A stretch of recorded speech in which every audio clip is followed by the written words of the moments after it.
Hey everybody, Shop Time with Dave back at you for another one. Well, the old LeBlanc's going to go away, and I wanted to use it for a fixture for welding up the end of a shaft for the Co-op E3 project. So I wasn't planning on making this quite so soon, but we got to get it done because it's going away soon, real soon. So let me get you flipped around. I'm going to show you the setup. Well, here we are. The old LeBlanc from 1916. So what I wanted to do was use this steady rest to kind of hold on to the shaft and keep it located real good, and then use the tailstock to hold our broken off piece in there, somewhat aligned. It's not going to be perfect, but that's okay because we're going to come back and remachine it anyway. Then I got some scraps left over from the siding project of aluminum that I'm protecting the shaft, trying to protect our live center as best I can, and our bedways, and kind of control where our sparkies go to. That said, I'm grounded directly to the shaft that we're going to weld, so hopefully no arcs find a way to travel through any of the bearings anywhere. Got some Hobart rods here, 312 plus, super Versa weld. Brand new box here, just opened it. These things were expensive. I think it was $25 for 5 rods. But these rods are specifically formulated for dissimilar metals and metals of unknown composition. And it'll also hold 115,000 psi. So hopefully we're going to have some really good results with building this back up. Let me get you on a tripod and we'll get started. Let's start by giving it a couple tacks and see how it goes.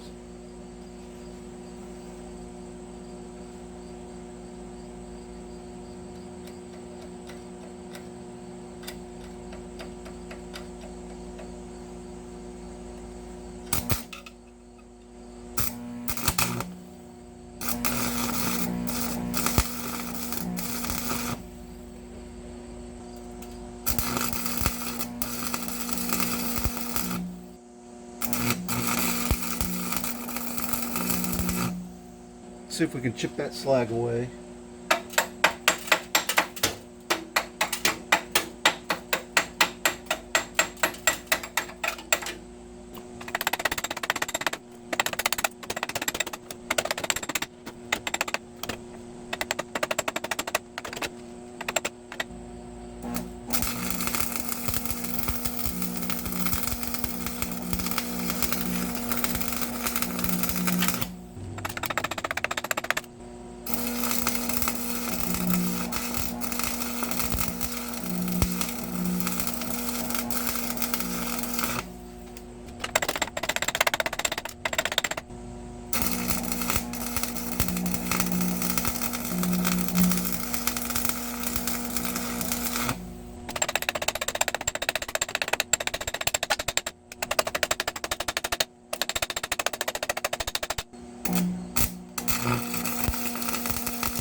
I think we'll pull the tailstock out of the way a little bit. I don't think we need it anymore, and reduce chance of damaging it.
Well, there's the product.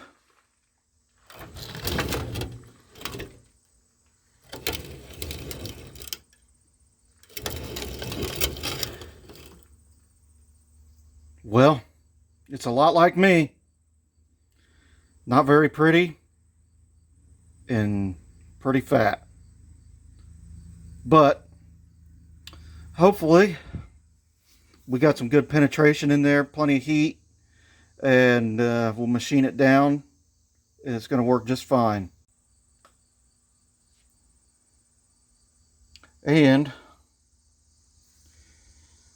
looks like our aluminum shield has done its job.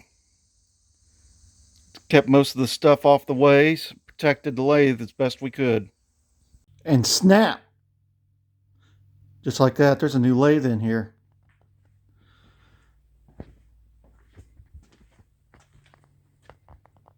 Yep, we upgraded to the 1940s. Got us a blonde gearhead. Got our shaft in here. I've already playing around, cleaned up the center and got that true again. So let's see if we can start turning this down. It's pretty ugly looking weld, but we'll see what we can do with it. All right, here we go. Let's see if we can make some cuts on this hard weld. We got carbide in here. We'll see what it does to it. Get a little oil on here. Move up in jaws.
Okay.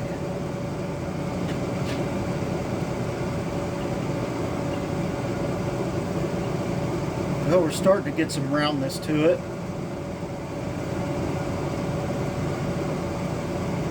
Let's see if we got enough to take a measurement. Okay. Looks like we're at 979. We need to get down to roughly 787. So we got a little ways to go yet.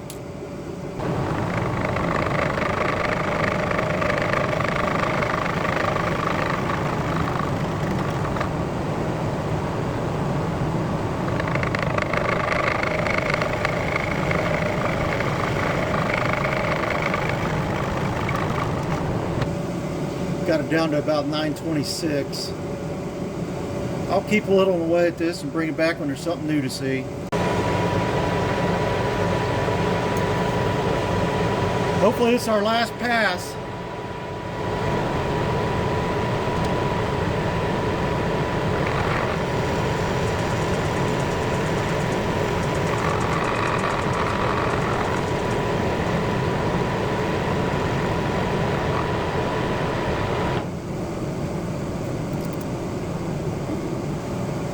$788.5. Let's come in here and see if we can make a nice little chamfer on this.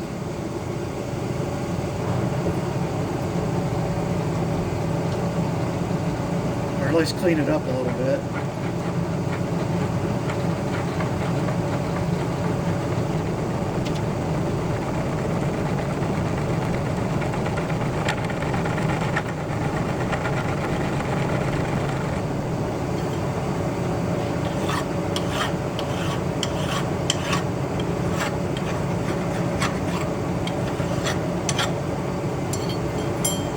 Last thing we're going to do real quick, see if we can make a little bit of an undercut, just to give a little clearance for that bearing if we need it. Probably not necessary, but while we're here.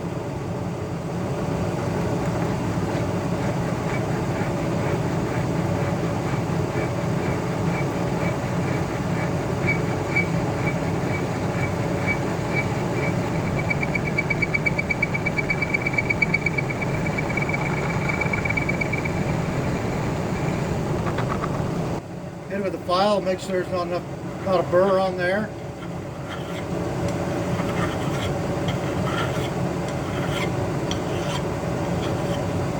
Just polish it just a tad.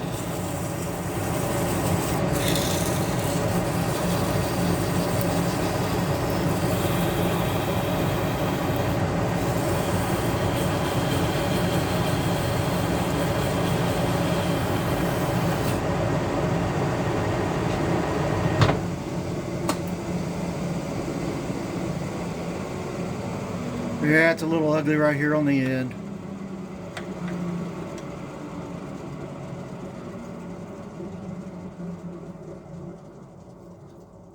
That'll be just about right. It's still got some heat in it, so it's going to shrink a little bit. But I think once it does that, it'll have just the right amount of snug back here at the back. I think that's going to do it for the lathe on this part. Well, you guys weren't looking.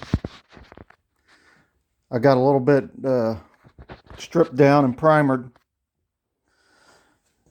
Ready to get back on this now, and got a seal and some bearings here to put in. I already drove this one on.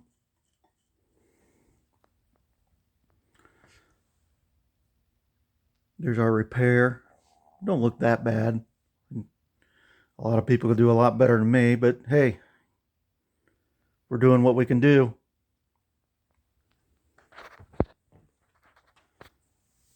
Managed to find just enough leftover gasket material from the case D to make a gasket there.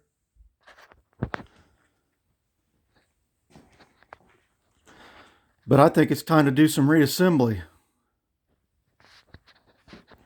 We'll start by driving a little seal into here. So I'll get you mounted up and let's go. Here's our seal. It goes into this input gear for the PTO. We're just going to gently drive it in.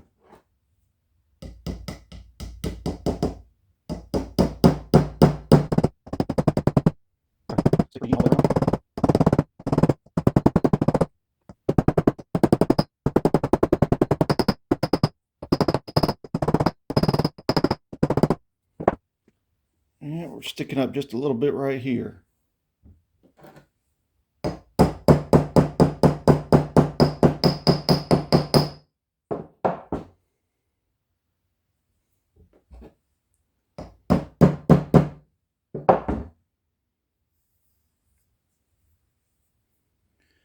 That'll do it. We ain't trying to be got every tool in the world and better than everybody else. We're working with what we got. The whole idea of making these videos is I want to get the younger guys in here trying to do stuff and not be scared because they don't have everything in the world to work with. I bet I've had this claw hammer for 25 years, maybe longer. We just make it work with what we got. Time to move on. I think before we slide this shaft in, I want to put a little oil in here. Just so it has something to get started with. Work that around a little bit. Splines so it'll slide together nice. There's some needle bearings inside there. Let's make sure those are clean. Got a little oil to start with. All right, in she goes.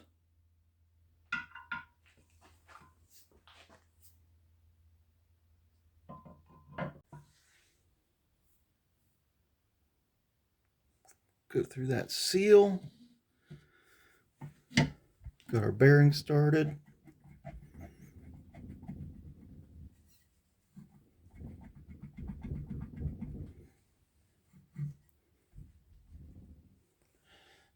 I think since this isn't a super tight fit, we can go ahead and drive this in with a brass drift.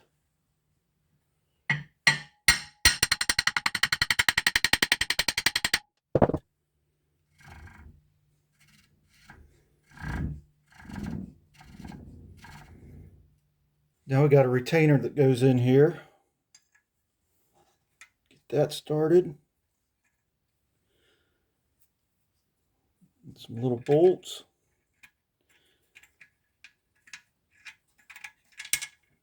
And of course I drop it.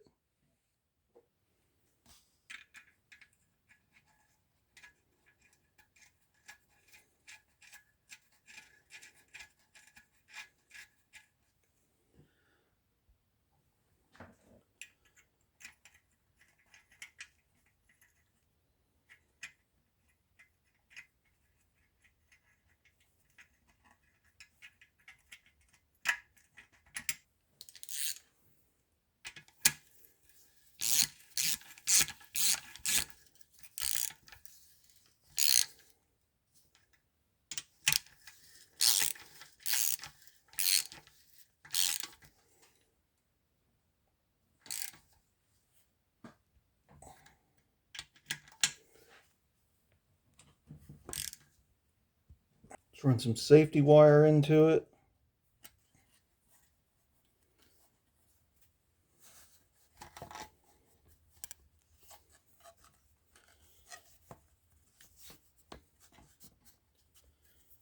Get this started.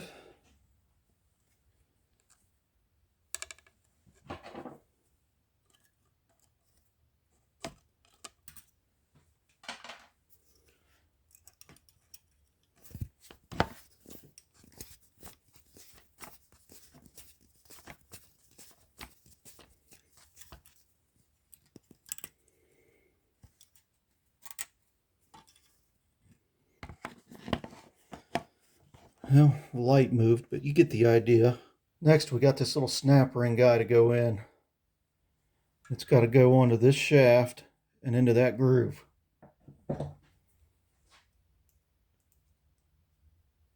It was really hard to get out of there. It'll probably be harder to put back in. I wonder if this is how a surgeon feels.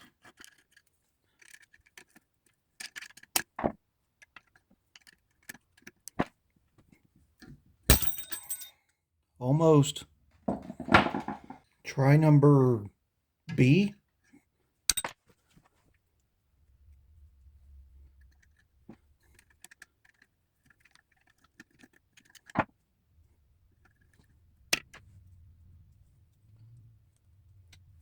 Try a different angle.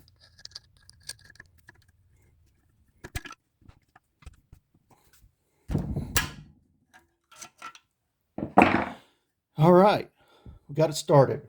We can rotate that with our breast drift. See if we can work it up there.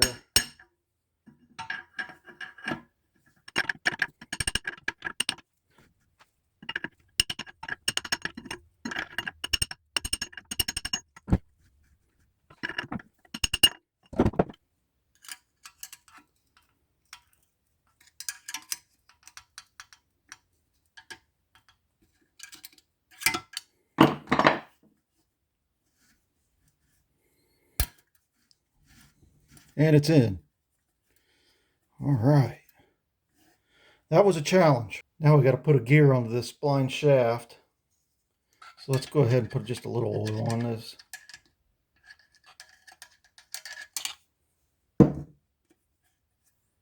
Just to help us out.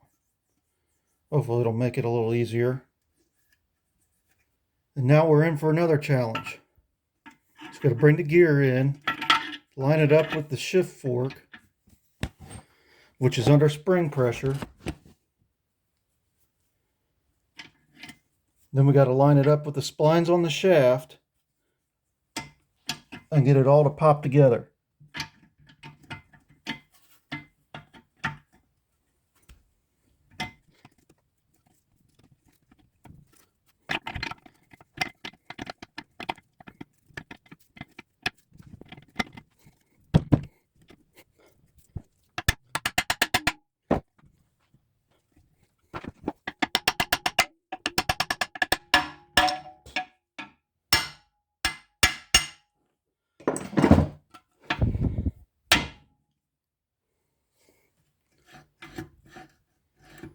All right, well, it was rough, but it went in.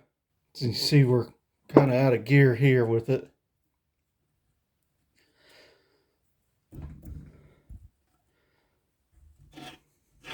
You can see that this lower gear, when they're lined up, don't mesh.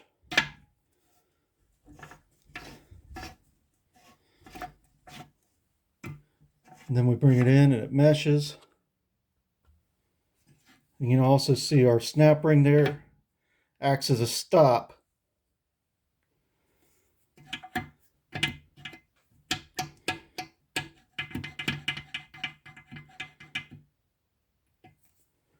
When we're in this position, we're in creeper gears.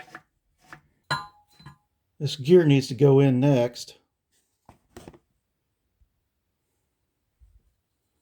We got to be careful which direction that it goes in. This boss needs to go to the outside. Slide it in. And just let it sit down on the bottom for a minute. All right, here is our repaired shaft. Let's go ahead and slide it in.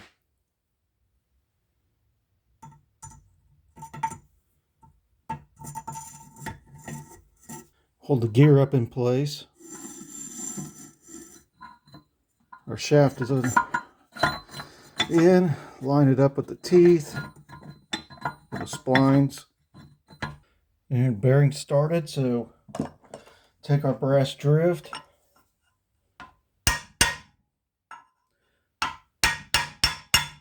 Work our way around. Sitting a super tight fit on this bearing.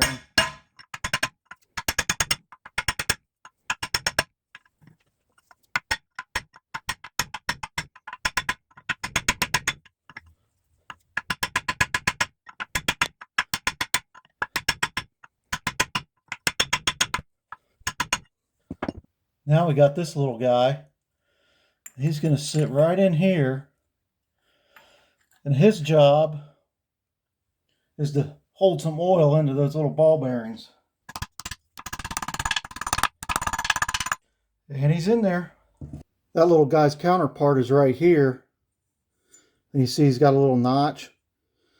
What he does is catch oil that's slinging off of these other gears. And they run down in there.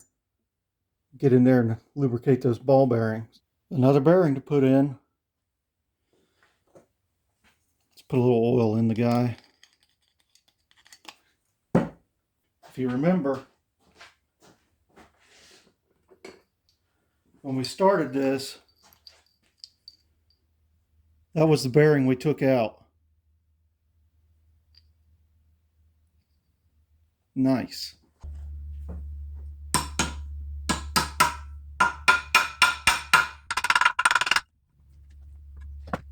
See if we can tap this in.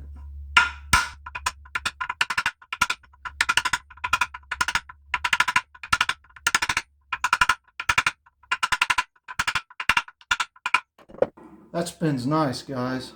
Real nice. Next bearing, it's going to go on this input shaft. This one, if I remember right, fits pretty easy. That was nice. Yet again, another snap ring retainer.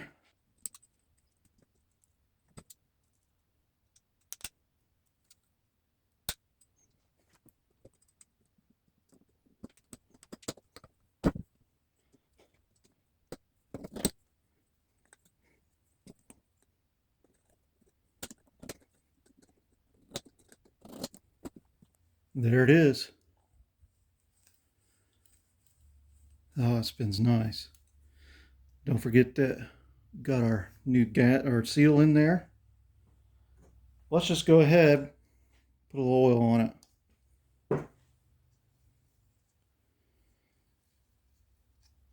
Hopefully that'll make it easy to start. Before we move along, I wanted to talk about this little plate. This goes over here.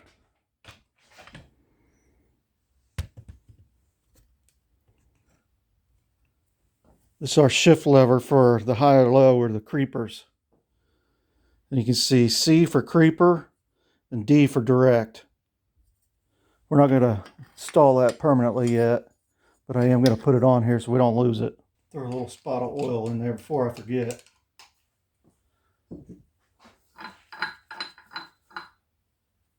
Now, I know you guys are going to consider this sacrilegious, but I'm going to reuse this gasket because it's in perfect shape, and there ain't no way I could make one that nice. We can put some gasket sealer on there.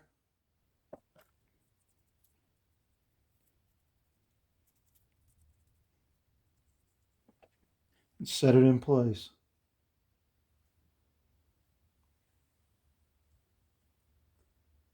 Here's our retainer. Go ahead and put some gasket sealer on that. Got a nice little coating.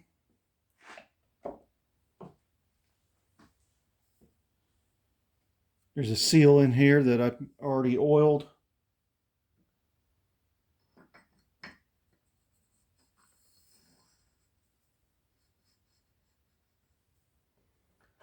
Here's our bolts.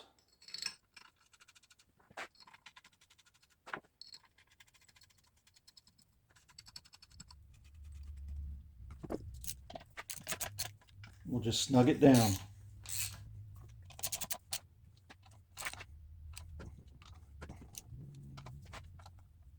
Time to put this bearing cap on that we repaired in a previous video. Go back and watch that if you missed it. Filled all that in with braze. And if you notice, there's a cutout right here. This cap will only go on in this position. So just like before, put some sealer on there. Put the gasket on.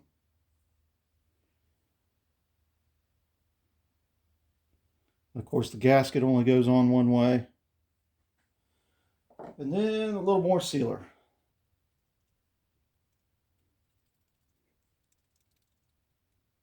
Look for our cutout. Line it up on there.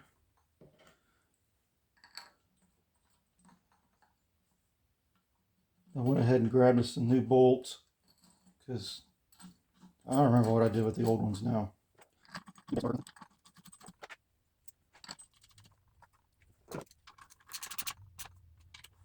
Snug these up.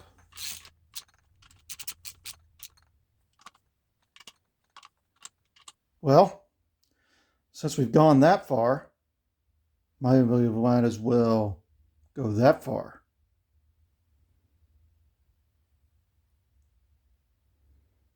See what we can do. We're almost ready. We got it rigged. But like before, we got to get that gasket sealer and the gasket on there. I'm sure somebody out there's got a better way of doing this than me. But not everybody's as cheap as what I am. Enjoy the challenge sometimes of figuring out a way to do things maybe an alternative way. Work with what you got.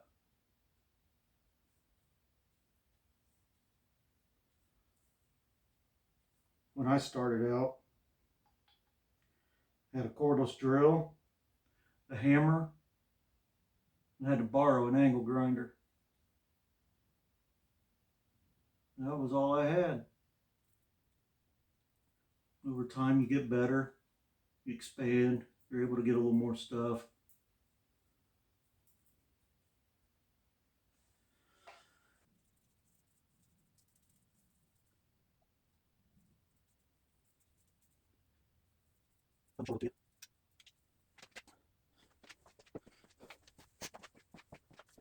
I know I look like a slob and all that, but that's all right. At least I'm comfortable.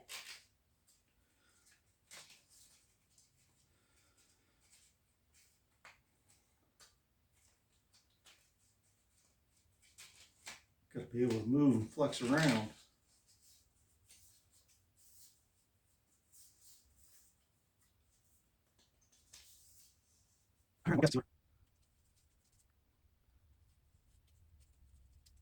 The bigger the glob, the better the job.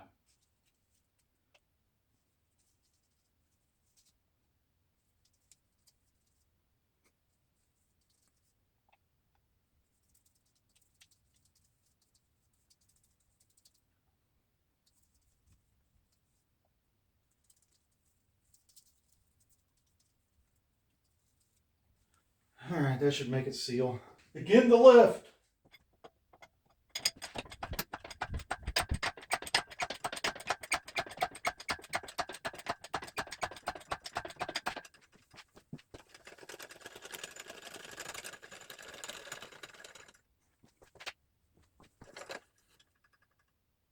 Carefully.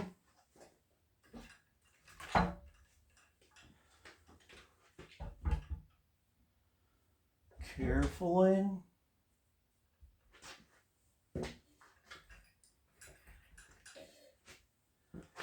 Now we got to get that pilot, that transmission, to go into that needle bearing we talked about.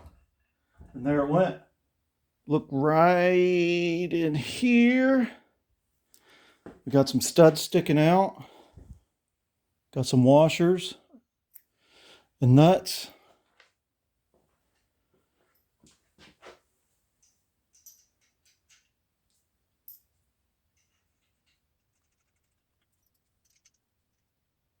That's the back of my head, look. Kind of gray.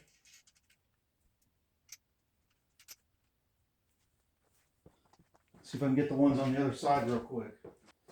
See if the ratchet wrench will fit in here. No, not really.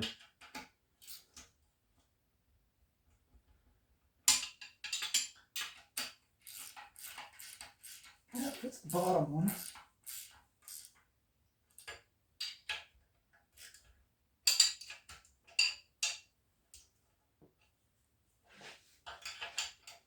Guess we're going old school.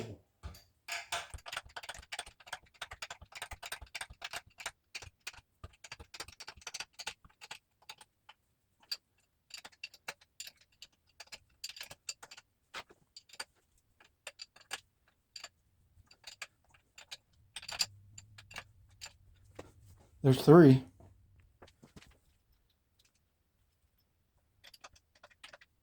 It's not quite a right fit.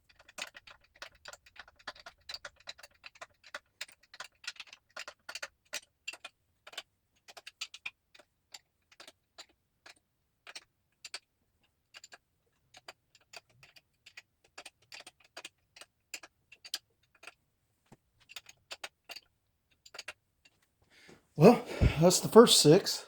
While we're at it, let's go ahead and move this jack stand. Get some better support up front.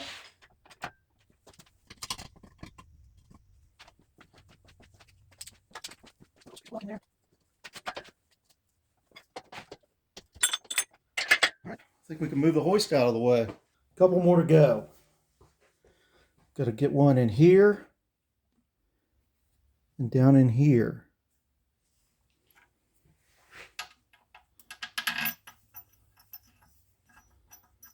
Not much you can see but my hand.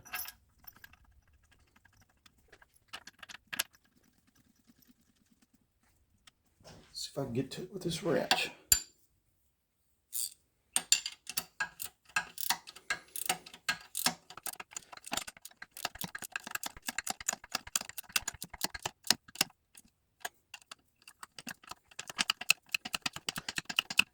Ratchet wrench for the win.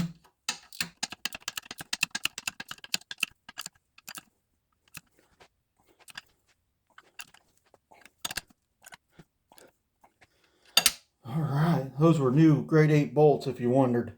Just bought them yesterday. Okay, here we go.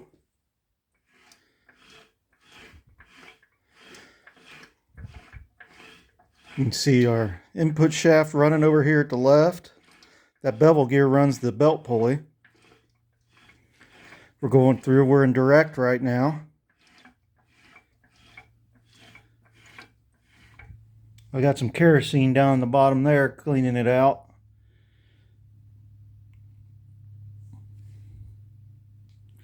And then here's our outer shaft. You can see it's turning there. It stubs into this transmission case.